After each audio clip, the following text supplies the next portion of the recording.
Bonjour à tous, j'espère que vous allez bien. Dans cette vidéo, nous allons voir la suite ELK, sur la partie cloud. Cette solution est une solution SaaS, donc autrement dit en Software as a Service. Donc, il faut savoir que c'est une solution qui est vraiment flexible, car il nous permet de superviser un environnement on-premise, donc autrement dit sur site, et également un environnement cloud. Donc, il est vraiment flexible. Voilà. Donc là, ici sur la plateforme AWS, donc nous allons rechercher le service en question, Elastic Cloud. Là, donc sur la partie Market Space, vous voyez, le voici.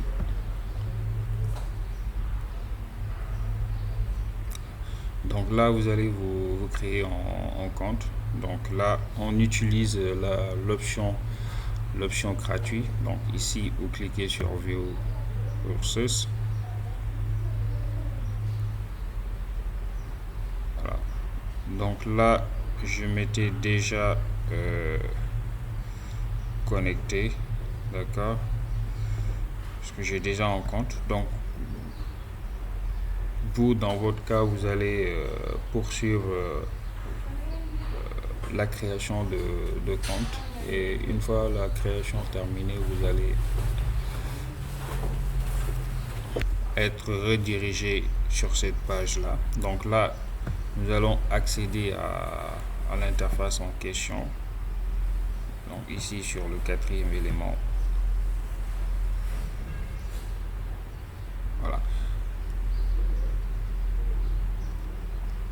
Donc là, je vais me loguer.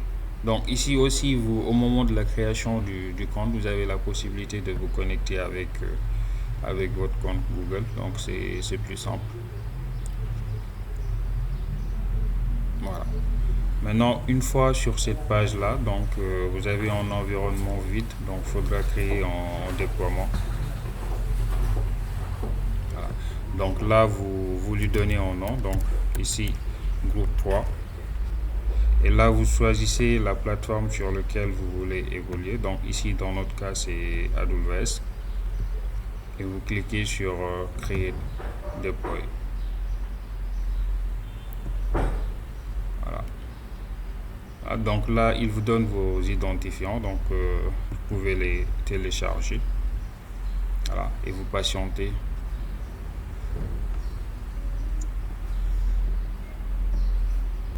Voilà, donc là, il me dit que le déploiement est terminé. Donc je clique sur Continuer.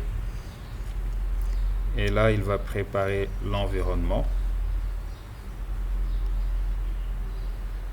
Donc le temps que ça vient, je vais en profiter pour créer une machine EC2. Voilà. Donc vu que l'objectif de cette vidéo, ça sera de récupérer les logs, par exemple, d'une machine au niveau de AWS, et ici également au niveau de de notre environnement local. Donc ici, on a supposé que on a une infrastructure ici sur la Sonatel Academy, et on veut collecter l'ensemble des logs de notre infrastructure. Ici, on a deux machines. Donc on verra après déployer les agents sur ces machines-là, et de pouvoir collecter les logs au niveau ici de notre environnement Elastic Cloud. Voilà. Donc nous créons d'abord la machine EC2.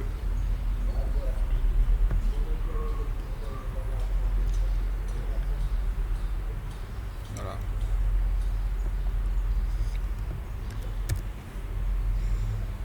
Là, on l'appelle my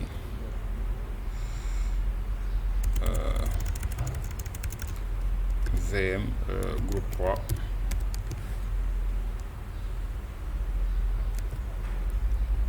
Voilà.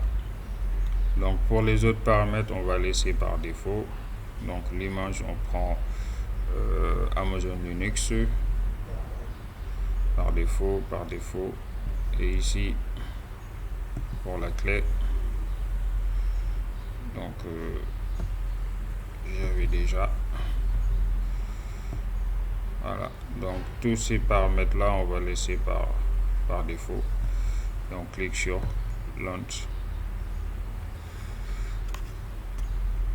Voilà, donc on check ici. La connexion est un peu lente. Voilà, donc là notre machine EC2 a été bien installée.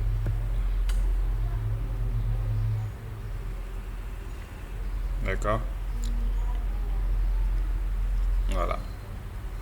Et là ici c'est en train de charger. Donc là il charge l'interface de Kibana.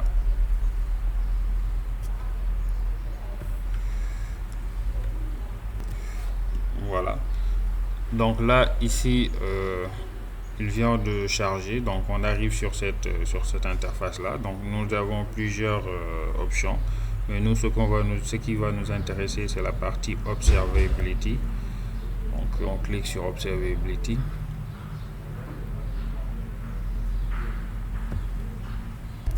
Voilà, donc là ici on arrive sur cette interface. Donc là nous avons plusieurs types de métriques. Donc ici à gauche, organisé selon différents fournisseurs cloud. Donc il y a également d'autres métriques qui sont liées par exemple ici au firewall Azure, donc log Azure. Mais nous ce qui va nous intéresser ici c'est AWS. Voilà. Donc sur AWS, donc on va rechercher par exemple système. Voilà.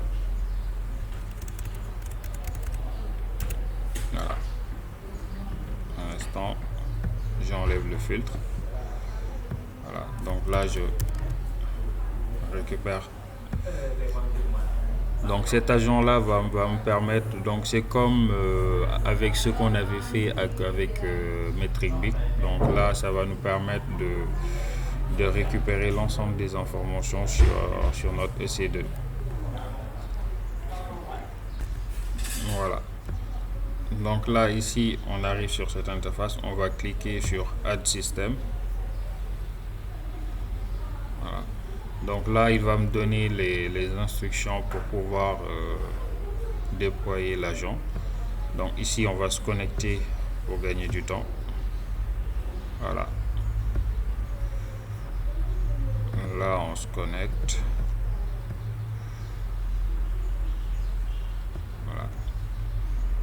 Ici, voilà, en bas il est en train de charger. Voilà.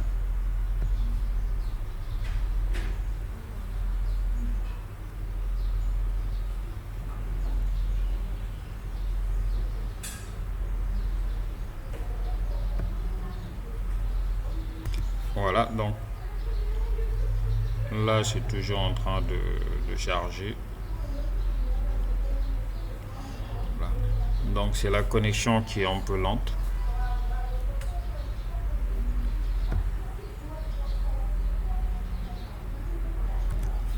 Voilà, donc là ici on clique sur Install Elastic Agent.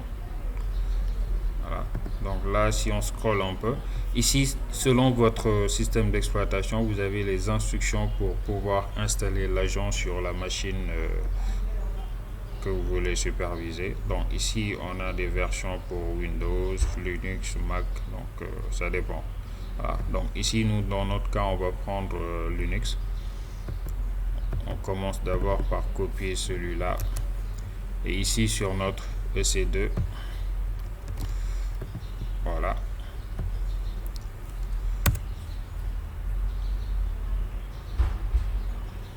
Voilà, on prépare l'autre. Voilà.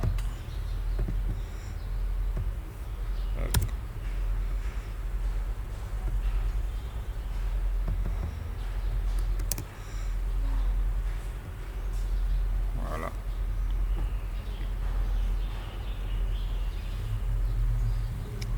Là, il est en train de décompresser les fichiers.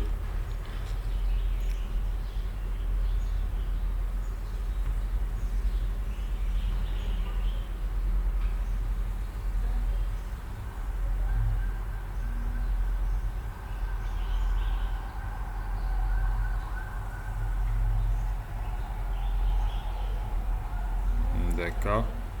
Voilà. Donc vu que c'est le même principe, donc on va en profiter pour ici sur notre machine locale, voilà, de pouvoir faire le même principe. Voilà, donc là on cherche terminal.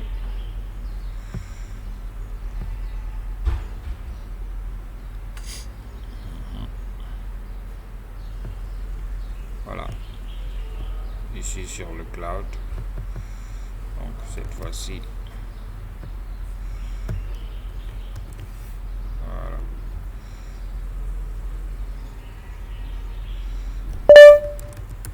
Sudo. Voilà. Donc le temps que ça télécharge de l'autre côté. Ici il a déjà décompressé. Donc on va se déplacer dans le répertoire.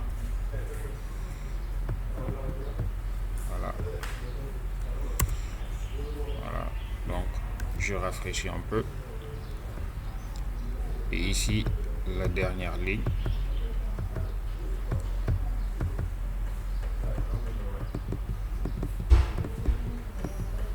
Voilà.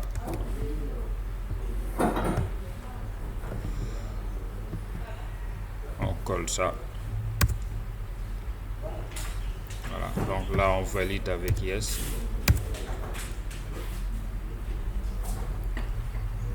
Voilà. Et on patiente le temps que voilà, ça installe l'agent. Voilà, voilà, vous voyez, il dit successful. Donc ça veut dire que l'agent a été bien installé. Donc et ici, si vous descendez un peu, vous voyez un agent has been added. D'accord. Donc là vous pouvez cliquer sur add the integration. Donc avant, voilà, ça il est en train de tourner. Donc on clique sur add the integration et après on va revenir sur l'autre. D'accord. Add the integration. Voilà. Donc là ici, donc il me dit ce qu'il doit collecter en quelque sorte. Donc des logs du système liés à l'instance. Voilà. Donc ici des logs liés au système tout court. Donc ici des logs liés à Windows. Donc ça on n'en a pas besoin vu que c'est une machine Linux. Voilà. Donc là vous avez la possibilité de personnaliser à votre guise, autant pour moi. Et là je clique sur confirm incoming data.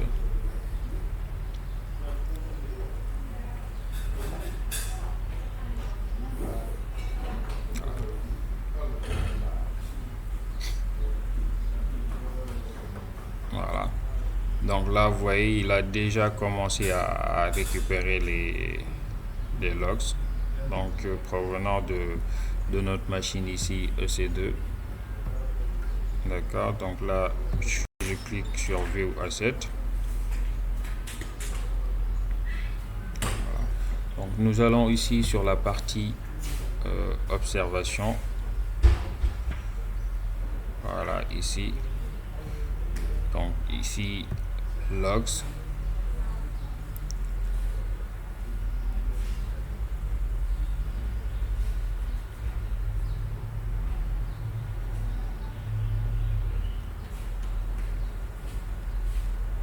D'accord.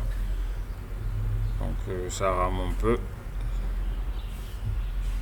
Voilà, donc là ici vous avez la possibilité de voir en temps réel, donc stream, donc ce qui se passe au niveau des logs. Ici sur la partie inventory, donc ça répertorie l'ensemble des agents. Donc ici vous voyez c'est sur la section infrastructure. Donc ici ça répertorie toutes les machines que j'ai connectées. Donc ici j'ai juste connecté la machine EC2 et si je clique là-dessus, donc vous voyez ici j'ai les informations sur le CPU. Donc vous voyez ici il n'y a pas trop d'informations pour le moment, vous voyez, c'est parce que je viens de le créer. Vous voyez, ça ramène juste peu d'informations. Donc là c'est des informations concernant le métrique. On a également des informations concernant vous voyez ici les logs. Donc les processus, donc quels sont les processus qui sont en train de tourner sur la machine, donc Elastic Agent, donc, etc. Donc si vous tournez des services comme par exemple Apache, DNS ou autre, donc il vous donne l'ensemble des services qui sont en train de tourner sur votre instance. Donc là c'est les métadonnées. S'il y a des anomalies également, il vous le spécifie. Donc ici, il n'a pas détecté d'anomalie pour le moment. D'accord. Donc là, ici, concernant toujours pour les métriques, donc ici, vous pouvez créer ce qu'on appelle des inventory roles. Donc si vous vous rappelez bien, lorsqu'on faisait le TP sur les EC2, donc pour pouvoir limiter par exemple l'utilisation du CPU. Donc si un utilisateur dépasse certains seuils, donc une alerte nous est envoyée. Donc ici également on a cette possibilité là. Donc là je vais le définir en tant qu'alerte. Voilà. Donc pour dire que par exemple si le CPU dépasse par exemple certaines seuils, donc supposons si le CPU dépasse 50% environ, donc là une alerte va être déclenchée, d'accord. Donc là ici on descend un peu et ici l'action qui sera effectuée, donc on a la possibilité de recevoir une alerte par mail ou bien via d'autres plateformes. Donc ici on choisit les alertes par mail, d'accord. Vous voyez ici donc le titre, donc à qui devons-nous envoyer le mail. Donc là je mets un mail, donc ici c'est Domoda 402.com.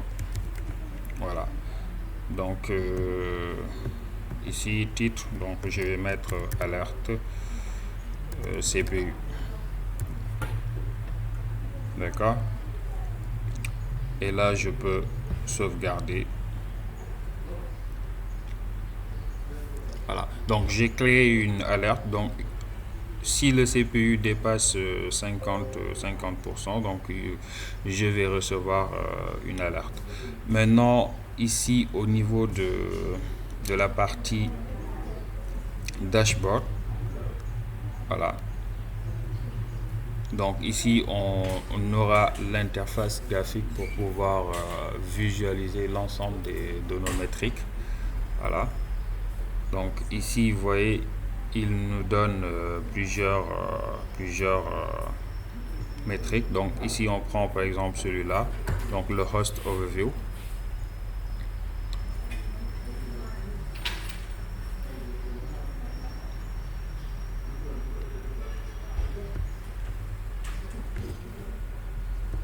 Voilà, donc là ici on voit bel et bien il a remonté des informations. Donc ici les informations concernant le CPU, la mémoire. Donc ici bon d'autres informations. Donc ici sur le débit entrant, le débit sortant, voilà. Donc la mémoire, le processus, voilà. Et pas mal d'informations ici, d'accord. Voilà. Donc vous voyez ici c'est vraiment simple. Donc vous n'avez pas à vous soucier d'installer ELK ou autre. Donc la solution cloud vient en tant que SaaS, comme je viens de dire tout à l'heure. Donc là vous déployez juste les agents dont vous avez besoin. Donc ici dans notre cas on voulait récupérer les métriques système. Donc on tape système comme on a fait au début et on installe l'agent, donc soit sur une machine Windows ou bien en Linux. Donc ici également il faut comprendre que donc on a la possibilité de récupérer les logs ou bien les métriques de d'autres services AWS, donc par exemple S3 ou CloudWatch. Donc ça dépend vraiment de notre besoin. Donc le Elastic Cloud est vraiment flexible. D'accord. Donc là on a vu pour la partie instance EC2, donc comment récupérer ces logs. Et ici on va voir sur la partie on-premise. Voilà. Donc là, ça rame vraiment. Ça risque, ça risque de ne pas venir à temps. Donc là, ce qu'on peut faire, c'est de couper la vidéo et faire une autre vidéo pour la partie on-premise. Donc sur ce, merci de votre attention.